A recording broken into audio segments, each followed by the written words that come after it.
lahat yung ano, yun ang kailangan.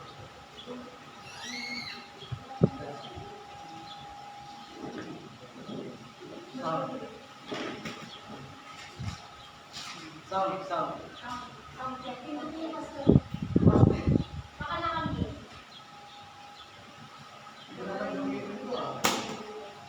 Test.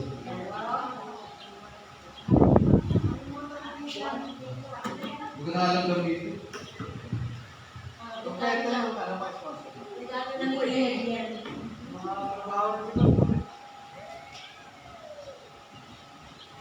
Di ba, reception, pumunta. Self-serving na lang. At least, ito po, personal thought. Pagka sa binyag, o sa dedication, gusto ko po konti lang. Kasi, ang kinikrate natin dito, relationship para sa bata, nasa nila. Pagka masyado marami, iba, nakadisplay na lang sa certificate eh. May open na po kayo ng pirmahan, tapos ng dedication.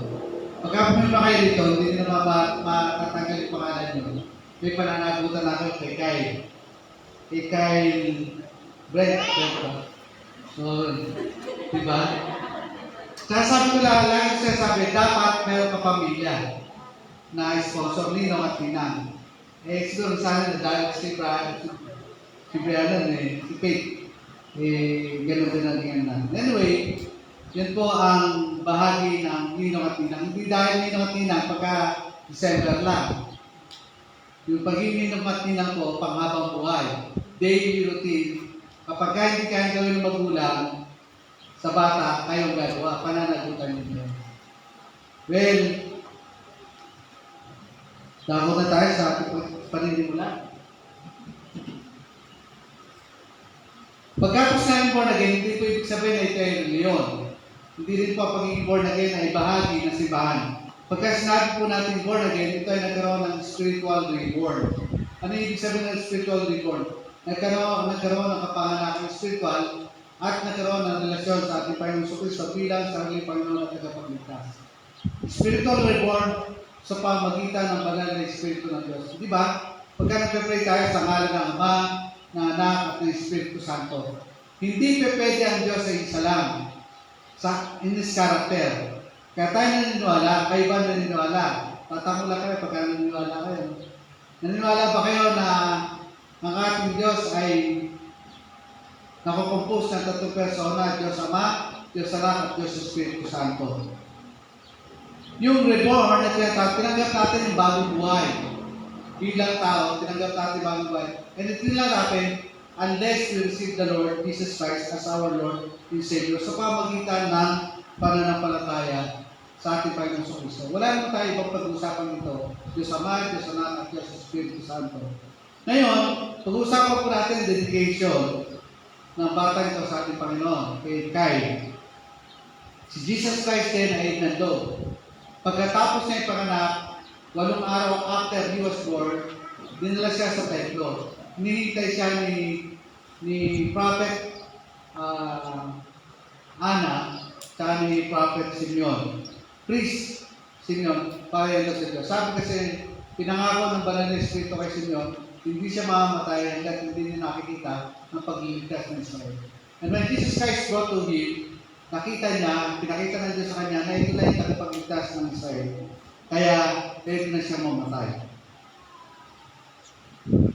Yung po mga magulang, kinukupot nila ang kanilang anak dito po sa Born Again Church, sa Born Again Faith.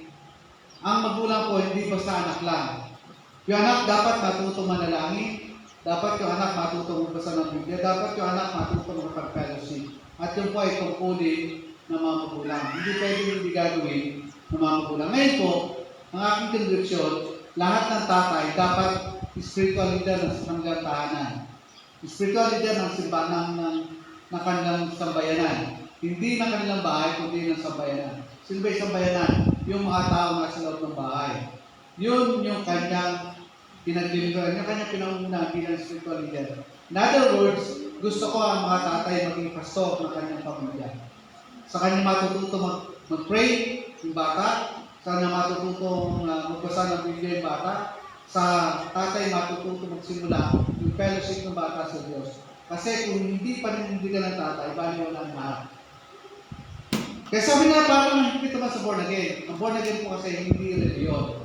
Ang born again po ay relasyon sa ating Panginoon Kristo.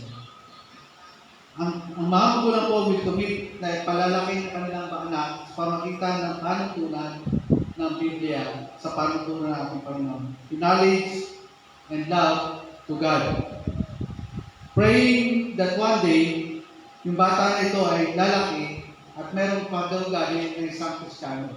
Pag-ugali ng isang anak ng Diyos. Hindi pag-ugali ng isang reliyon. Dahil ang reliyon, hindi naman tayo kaya baguhin ng reliyon. Umakapagbago lang sa atin ay ating Panginoon. Maranasan din ni Kyle someday yung experience ng new birth kasi mismo si Kyle, kailangan din niya ma-experience yung newborn, spiritual newborn. Kasi kailangan din niya tanggapin sa Jesus bilang sarili Panginoon tagapagligtas. Ngayon, pagka nawala, halimbawa, kinuha ng Lord si Kyle, wala tayong problema kung punta sa langit ka. Pero kapag ka nagkaedad na, lumalaki, nag-elementary na high school, kailangan kahit na isang regeneration o yung pagkapanganak ng muli bilang tao. Kailangan po ng transformation mula sa puso, hindi po galing sa puso, kundi galing sa ating Panginoon. Bilang pastor po ang congregation natin na ito, ang Jesus Race Ministries ay inintroduce sa kabilang grupo na magbibinyag mag-dedicate kay Brent. Kagalakan po ng simbahan. Kagalakan po ng Jesus Race Ministries na si Kyle, sa kanya edad ay magiging bahagi ng simbahang Jesus Race Ministries, Douglas. Mga barangay. Kalawakan. Douglas, Sitio Douglas, Kalawakan. Barangay Kalawakan, Bayan ng DRT, Lalawigan ng Bulacan. Yan po. At si Kyle ay pinanap sa Lacson General Hospital sa Japan po ba? Sa Japan. Doon din si Peyton, no? So, kinak para kayo ng Lacson. Ngayon, dinalala dito si Kyle bilang yung dog, katulad ni Jesus Christ na yung dog din Panginoon. Ngayon, hindi lang sila dalawa na mag-aano kay Kyle. Kasama na kayo mga hindi kamatinang. Bahagi kayo ng paglaki, paghubog, at pag-develop sa pananampalatayang Kristyano ni Kyle. Maaari po ba manalangin muna tayo sa dali? Dakila namin, Ama, ng makapangyarihan sa lahat sa inyong mga kamay. Pinagtatagubili namin ang gagawin po namin mag-aantog para po kay Kaiban. O Diyos, ikaw muna sa gawain ito, dalahin po namin na silayan niyo, Panginoon, ang pag-aantog na ito at alalahanin niyo po ang batang ito sapagkat sa Kanya, katulad niya, nakalaan ang kaharian mo. Kaya Panginoon, sa oras po na ito, sa inyo po namin ihahandog. Dinededicate ang lahat ng bahagi ng programa ito sa pangalan ng Ama, ng Anak at ng Espiritu Santo. Amen. Sige, basahin muna natin yung mga talata. Yung babasa.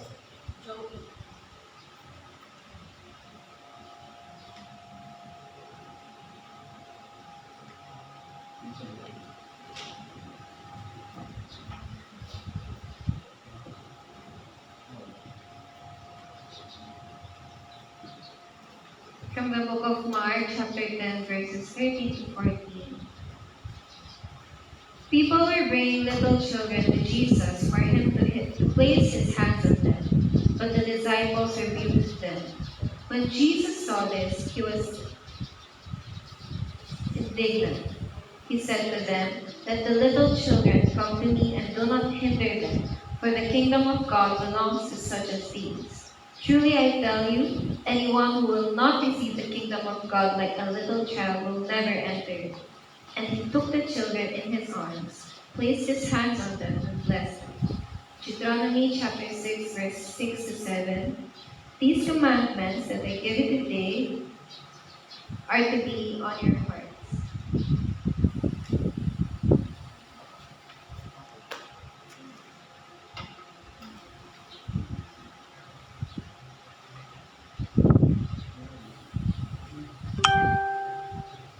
Thank you.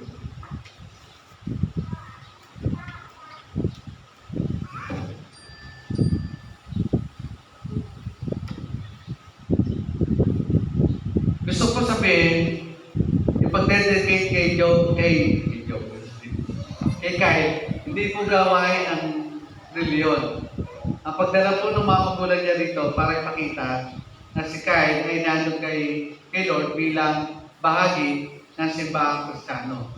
Ngayon, sabi po doon sa isa pong binasa natin sa Deuteronomy sa Proverbs 22 verse 6, sabi niya, train up the child the way they should go, para pagka siya'y tumanda, hindi nakakalimutan yung mga aral na kanilang natutunan. Ang sabi po doon, turuan natin ang bata sa landas ang dapat nilang lakaran. Dapat yung bata natututo na lumakad ayon sa mga spiritual na bagay. Para kung siya'y lumaki, meron siyang babalikan. Natural po ang mga bata na iba ugali. Yung 1 to 7 years old, iba ugali niya, sunod lang na sunod yan. Di ba? Tusan mo kahit naman gagawin yan eh. Pero pagdating na 8 years old, hanggang 13, medyo iba na yun. So, ayoko nga. Ako na naman. Pwede ba? Ganun yan na iba yun. Ngayon, kung yung bata ay hindi mo naturuan ng mga bagay na dapat niya lakaran, pagka lumalaki yun, hanggang mag-teenager yun, yun na naging, pagka may nautos ka, di ba ngayon mga bata, ano ang lagi sinasabi ng mga bata, pagka wait lang, nag-elevate, di ba? Dati sandali lang. Nag-elevate ng konti kasi naging Generation Z, na wala na yung dati Tagalog eh. Pagka ito sa mga bata, dati sinasabi na, sandali lang po. Nag-elevate. Teka lang, nag-elevate. Ngayon, pagka ito sa sinasabi, wait lang, nag-elevate, nag-English. Kasi Generation Z. Ganun yung nangyari. Pero ganun pa rin siya. Ngayon sinasabi ko, kung wala kayo tuturo ng spiritual na bagay, pagka lumaki yan, at dumating sa pagkakataon na natuto na yung minom, natuto na yung natuto na yung gumawa ng mga bagay na hindi para sa kanila. Pagka dumating pagkakataon na pagka inutusan mo, hindi ka namin pinapansin. Dumating pagkakataon, darating pagkakataon na pagka sinabihan mo siya, parang nagsalita ka sa kawali. May tenga pero hindi nakakarinig. Naranasan na kay Peyton, di ba? Kasi meron ng ugali. Ngayon ang sinasabi natin dito, sabi ng Biblia, sa Proverbs 22 verse 6, sanayin ninyo ang bata na lumakad sa kanya na lakaran.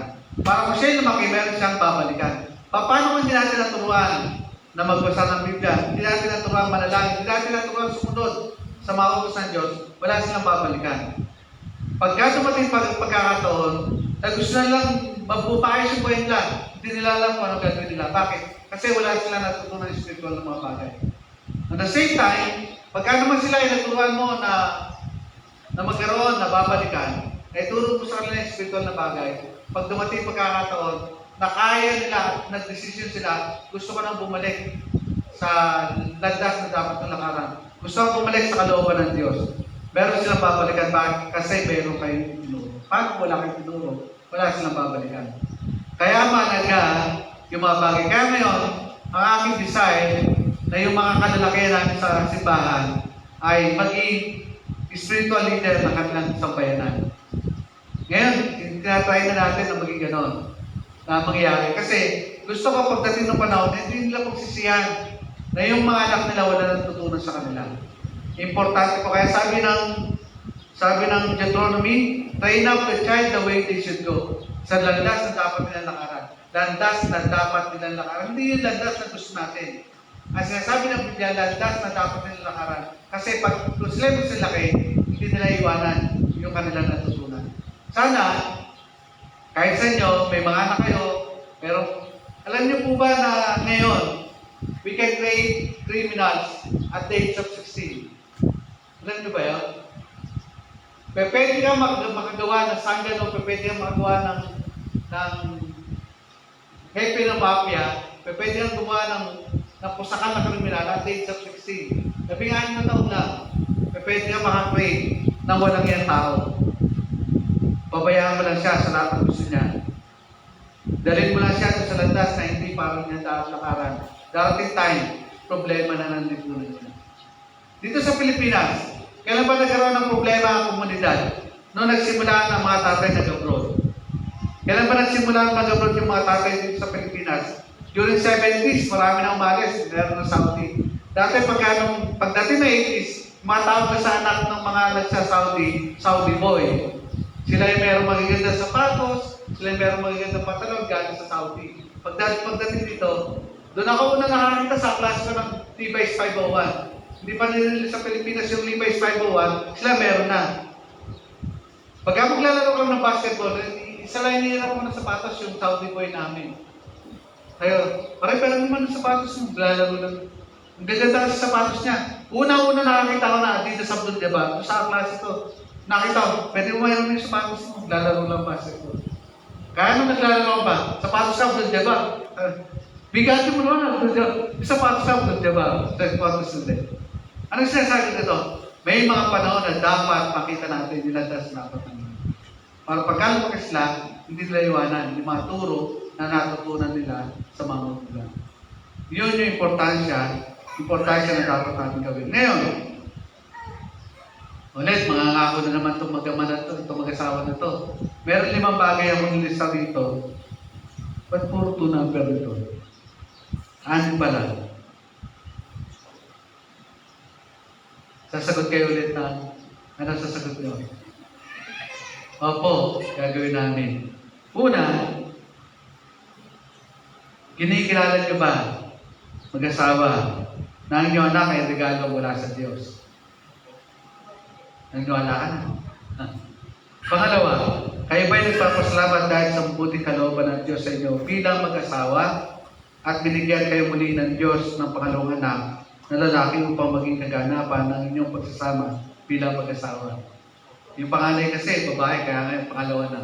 Alam pa rin, kasi ako nag-dedicate. Pangatlo, buong puso niyo ba yung pagkakaloob at iaalay ang inyong anak sa Panginoon? Kung sakali na siya kanyang tawagin, o piliin upang maglingkod sa kanyang ministeryo o kaharian.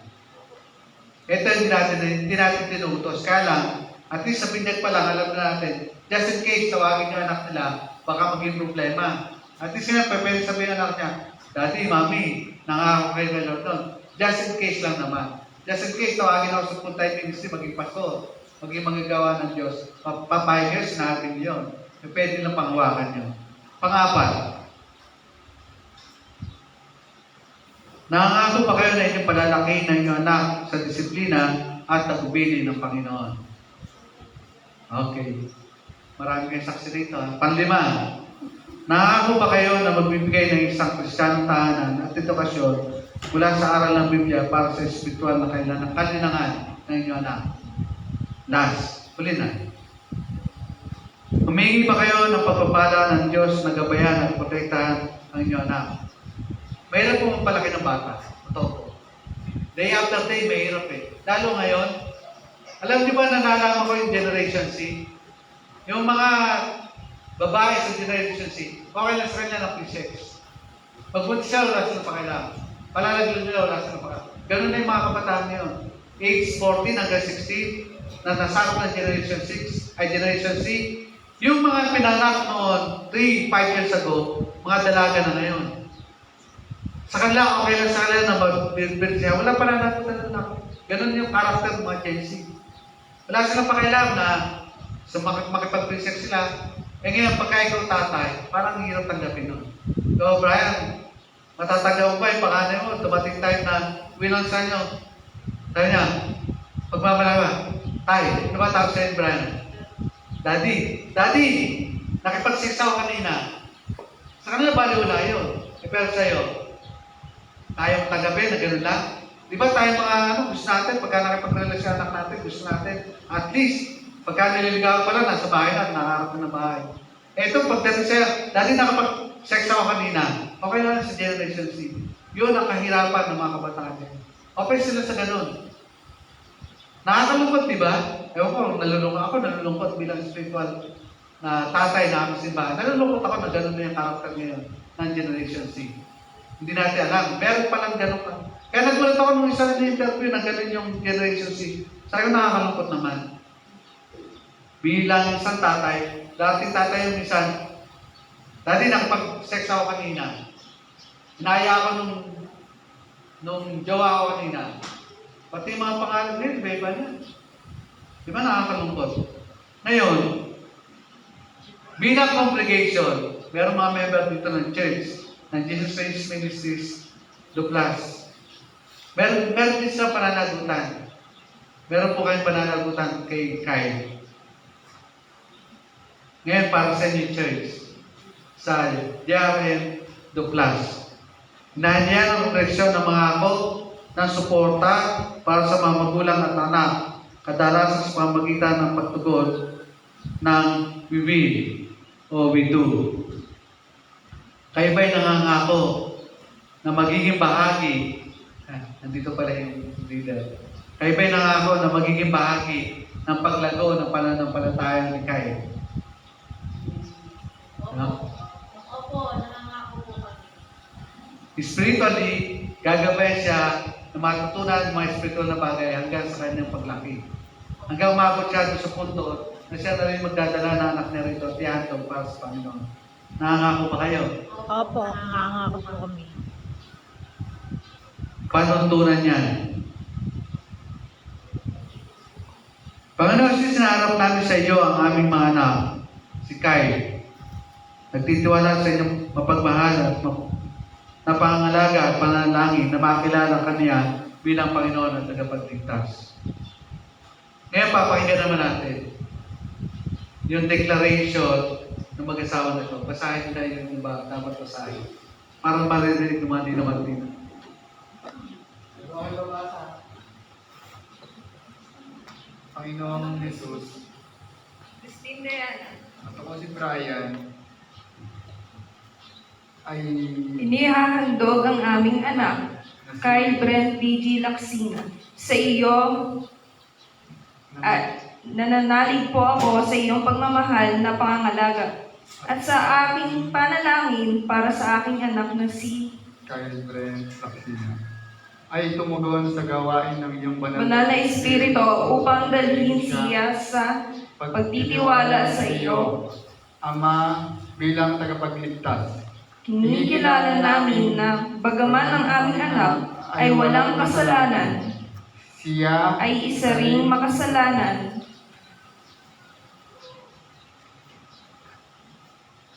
nangangailangan ng pagtubos sa Kanya, na makatagpo ng iyong pagtubos. sa Kanya.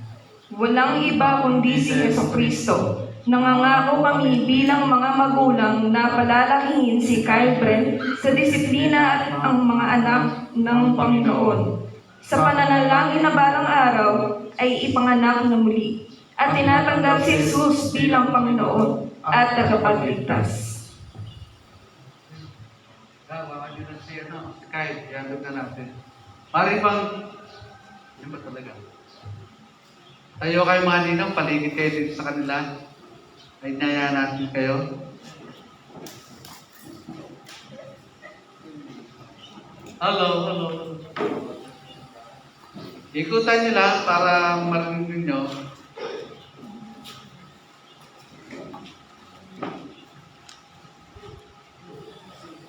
Dear beloved church and family, today we dedicate this child to the Lord, to the parents and sponsor that God has entrusted with you, your precious responsibility to nurture and guide this child in the knowledge of love of Christ. Commit yourself to the prayer, teaching, and example, leading this child into faith, the congregations, and the church. Kayo bilang ninong at ninang, puro ninong pala ito, nasa mga ninang? Ninong at nanay. Kayo ang tungkulin ninyo bilang pakalawang magulang. Tatanungin kayo. Halimbawa, nakita niyo si Kyle naglalakad sa kalsada. Tapos pinapalo ng tatay. Ano gagawin niyo? Na? Tama yun. Eh dito, ano ang gagawin mo? Ito ba isa? Ano gagawin niya? Pagka nakita niya, halimbawa si Kyle naglalakad sa kalsada, pinapalo ng tatay. Okay lang daw yun. Ikaw? Ano? Ikaw, kuya? Dino? Pagsasabihan. Ha? Yun.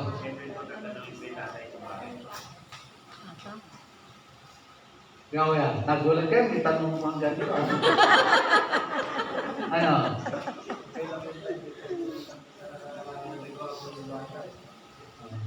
Sige, ikaw.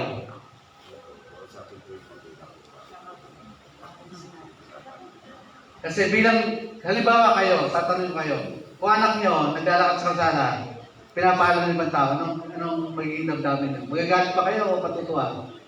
Pagka nakita nyo yung si Brian, di ba? Tama si Jay.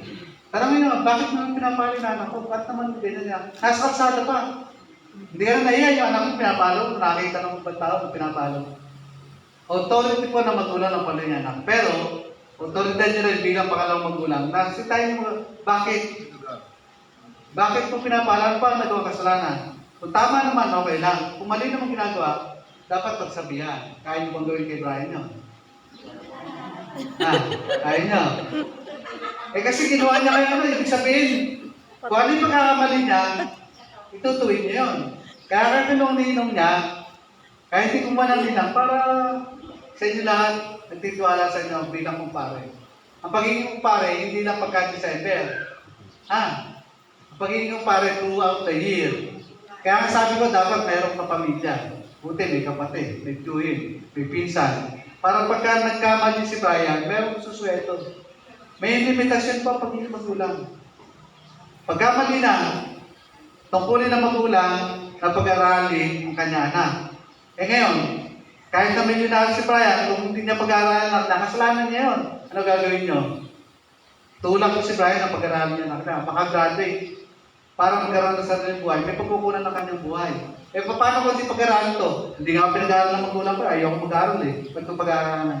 Dapat kayo may pananagutan kayo na dapat si Kyle magkaroon ng mabuting buhay ayon sa panuntunan ng Biblia, ayon sa panuntunan ng Diyos. Pagkamali si Brian, pagsabihan nyo, hindi naman kayo susuntokin yan Kilala ko naman to, hindi yan manununtok pa ito. Nawawala ko rin yung boses ko. Pero tungkulin ninyo, nagabayan si Kyle hanggang sa lumaki. Hanggang si Kyle ay marunong na rin mag-alaga ng kanyang sariling pamilya. Tungkulin niyo po yun. Halimbawa, dumating pagkakataon, si Kyle, pagiging milyonaryo, nawala, nag-iaming pusta, hindi na kaya magpaaral. Nakita niyo, hindi nag-aaral anak niya. Pinag-enroll ni Brian sa San Miguel, sa San Ildefonso, sa agriculture. Konti na lang doon, tinusto, mga 7,000 lang sa semester May doon ka na, may pagkain ka na, 7,000 a month. Per semester pala. Sana. Hindi kaya ni Brian. Nakita nyo, hindi nag-aaral. Nandun nga sa school, hindi kumakain. Ano gagawin nyo? Kayo magsusupply ng kanyang pangailangan bilang pangalawang magulang. Narinig nyo ba yun? Hindi mo na ihatid sa school niya. Pag-aaralin mo na rin. Tungkulin niya bilang pangalawang magulang. Pagka hindi nakain ng magulang. Parang masama yung loob ni Harold Sino nga yan? Si Harold. Harold. Hindi basketball player. Si Dennis Rodan. Dennis. Hindi natin. Bakit? Kasi yun ang tungkulin natin bilang pangalawang magulang. May tungkulin kayo kay Kyle. Ang pag-ibig hindi nagtatapos pagkatapos ng binyan. Mamaya kakain tayo pare-pareho. Mamaya may kanting tagayan pa. Doon natatapos Binanggang bigayan ng pakingke. Hindi doon natatapos pagbibigay ng pakingke. Araw-araw, mula sa araw nito, may tungkulin kay Brian, nagabayan siya sa spiritual na bagay, sa mga material na pangangailangan, at sa mga bagay na pang-personal. Pagka nagkulay magulang, may karapatan kayo si Brian. Sabihin sa kanya mga kayo, dahil mga ninong, mas malapit siyempre sa tatay. Pare, mali yata yung ginawa mo sa nanak ko. O kaya hindi tama yun. Hindi yan ang tinuturo ng Biblia, hindi yan tinuturo ng Diyos. Hindi yan sinabi ng pastor. Dapat hindi mo gagawin yun. Tungkulin yan bilang pangalawang magulang. Lalo ka na. Tito. Tito rin pala ito. Tito nga rin pala ito. Gagabayin sila sa pamagitan ng pananampalataya at ng karunungan na galing sa Biblia. Hindi naman natin kailangan maging pastor. May alam sa Biblia para malaman natin yung mga bagay na dapat natin gawin. Alam natin yung mali at tama Diba? Sa atin, bilang edad, siguro kayo, pinakabata sa inyo, 18. Wala naman siguro 18. Hindi naman kayo abot ng 40 years old pa. Ibig sabihin, alam nyo na sa inyo, edad, alam nyo yung masama at mabuti. Alam nyo yung mga bagay na dapat nyo gawin para maging pangalawang magulang ni Kyle. Ngayon, nandun natin siya sa Panginoon. At yung buhay niya ngayon, kasama niyo yung buhay, lalaki siya tatawagin na kayo Nino. Hindi naman pwede pagka lumaki ito, nagkaroon na isip eh, tatawagin, Hoy! Hindi naman kayo tatawagin ng Hoy niyan eh. Hindi kayo tatawagin sa pangalan niya. Pagka nakita, Ninong! Wala yung pangalan niya, ako eh, Ninong! Ninong! O di siyempre, paglapit sa niya, doon ka tagad sa bulsa, abot agad. Hindi ganun. Dapat matuto sila magrespeto sa inyo bilang Ninong. Paano magulang? Kung ano yung, paano, Brian, paano yung pagrespeto ni kay Brian, nasa iyo bilang magulang, dapat ganun ang pagrespeto na makita ng mga magulang kay Ngayon, ang Diyos natin ay dito para makalimutan natin yung mga bagay na pang-spiritual. Sabi nga kanina sa Proverbs 22:6, turuan natin ang batas ang lumakad sa daan na dapat niya lakad. Para pagka lumaki siya, hindi niya makalimutan yung dapat niyang gawin. E paano ang wala tayong tumulong? Magbabaliwala ang lahat ng ginagawa natin ngayon. Kaya ngayon, nasabi natin, dapat yan, bubuhatin ko si Kai. Mabigat na. Isang taon na, no? Opo. Isang taon na. Hindi ko na kaya magangat. Pero usually, dapat tinataas siya kay Lord para sa pagganto. Pero ngayon, papayagan ko na hawakan. Kakargahin. Sino ba malapit? Ikaw. Para hindi na maglikod. Tapos, i-request ko lang kayo na hawakan niyo si Kai. Paano kaya? Puro ninong to eh. Baka mamaya maglikod to eh. Hawakan niyo lang siya para, hindi, tabihan mo lang, hawakan mo lang para, hawakan niyo lang kahit anong bahagi ng katawan ni Kai para pagpe-pray na natin kay Lord. Lapit po kayo mga ninong. Kay Kain, hawakan niyo po siya. Tapat niyo lang yan. Lapit lang, lapit lang. Sige. Dakila man ang mga pangyarihan sa lahat, inanto ko sa iyo si Kai sa oras Ay, sorry, na ito. okay lang. Pagpapakita, lagis na pinapahit sa kanyang ulo, at dalahin mo po, Panginoon, na ito ang babasta sa kanya. Turuan niyo po siya lumakad sa landas sa dapat niya lakaran. Tulungan niyo po ang mga sponsor na ito, mga ninong na ito, ang kanyang mga magulang, nagabayan ng batang ito para siya ay lumakad sa landas sa dapat niya lakaran. Ama, pinagpapala po namin si Kai sa pangalan ng Ama, ng Anak at ng Espiritu Santo, sa pangalan ng Isus Cristo ang Panginoon. Amen. Oh, di ba? Sandali lang. Nakangiti, oh. Di ba? Laksi na eh. Oh. Hindi halata. Sige po, tayo ay mananalangin lang po ako sandali para sa pagwawakas ng ating dedication. Ama, maraming po salamat. Inandog po namin sa si Kai.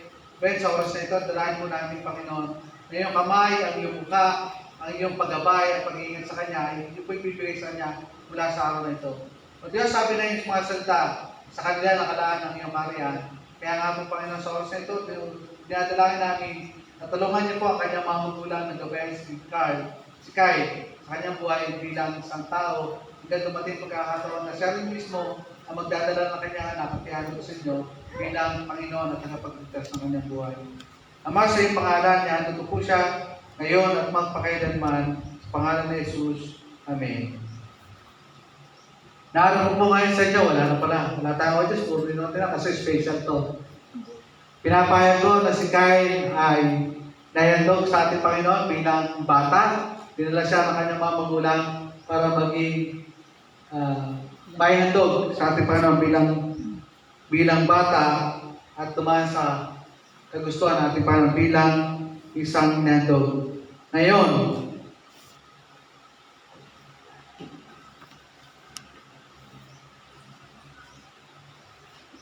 nahandog po namin sa inyo, Panginoon, si Kai bilang bata at siya po ay tanggapin niyo sa inyong arayan ngayon at magpakailanman.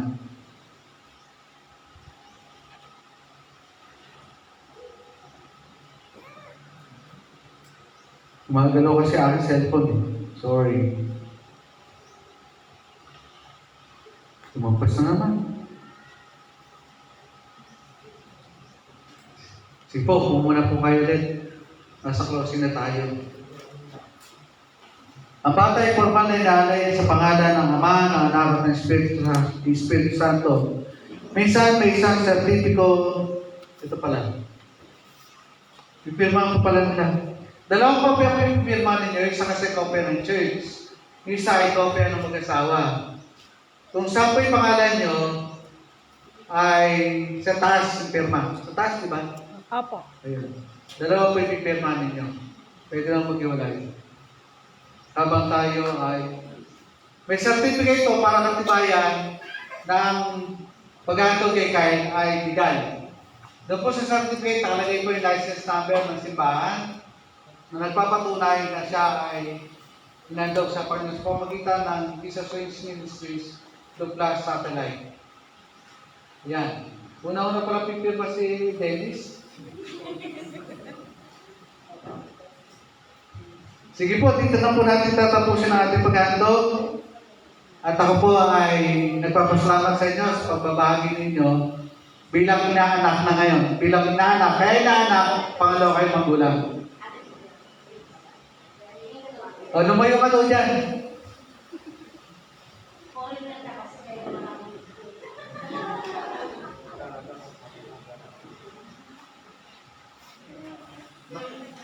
Kaya panasa ka muna, pasang-pasaan. Ayaw eh. Ito dito. Ito kapag mag-iwan lang sa ulo, ayaw ko dito talaga. Malawa na. Ano? Kaya makailangan sa sunod.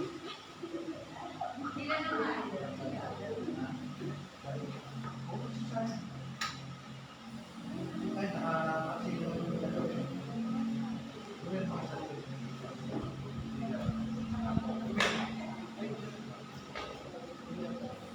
Okay na yan.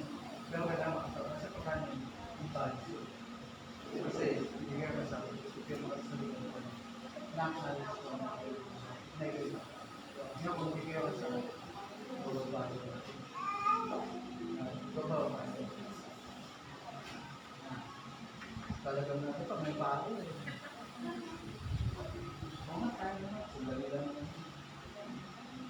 Dito talagang dito sa George. Tapos babalik. Sama. Nakakapag. Pagka nagkaroon dyan.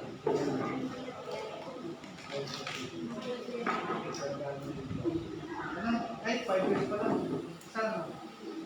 Sa school na naman niya. Hindi ako pag-aaral sa student. Wow. Hinanapan ako ng girls. Bago mo ganun. Mababa pa. Magpapawin tayo. Unang sinigyan. Second, OW, 4 going to 5. O 7 years. At yan o, 2 taon na lang. Ay, next year pa lang, mag-aaral pa na yan. Ano yan? Magkano next year? Hindi mo binibigyan ng limit ng kapal. E kung gusto nyo naman ito. Di ba? Kung 5 pa man. Wala ka. Buti ka na, wala ka nang bibigyan na. Lalaki. Madali pang babae. Huh?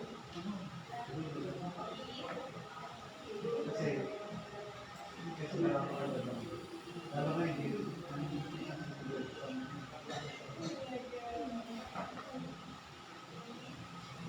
Walang pupunta pero mapagkakalang. Sayang. Ang bigyan ng students, hindi pwede naman pa sa mga hindi nila ng school. Pagka makibahan ng students, ang daming, hindi pa siya ng students, ang daming, ngayon kayo, hindi, tayo sa hindi talaga sa mga students na pigati, nakakawa na rin. Yung display na pangalan ko na, yung mga kung naman po. So, pwede mo pang sa reception nila baka din Oo, may iba din. yan yun lang sa akin doon. Makapirma Ang ganda, pakirma naman po. Kaya nga, yan yun lang. Ilan? Okay po, maraming salamat sa inyo mga ninong. Closing prayer. Oo, mag-close prayer, pastoral. Go. Kung Ayun na, para ang Go na masaya. pastor. Eh, si tatay ko. Magturo pa. Sige na pastor. Sige, tayo po tayo lahat. Makasama natin yung ating gawain. Ito na ba? Mas tayo. Sige po, let's close in prayer. Dakila namin Ama na makapangyarihan sa lahat. Salamat Panginoon sa iyong gabay at pag-ingat sa amin hanggang matapos po namin ang gawain ito. Sa Sa inyo po namin pinagkakatiwala, Ama, ang bata nito, si Kyle, para sa inyong karyan. Maraming salamat sa inyong pagtanggap sa kanya. Salamat po sa mga ninong na narito ngayon. Salamat po sa mga kasama ito na naganda sa inyo ang kantahan na. Sa inyo po lahat ng kapurihan at ang kalulatihan sa tayong pangalan ng Panginoon sa Kristo. Amen. Amen. Picture muna kayo. Mag-picture muna kayo.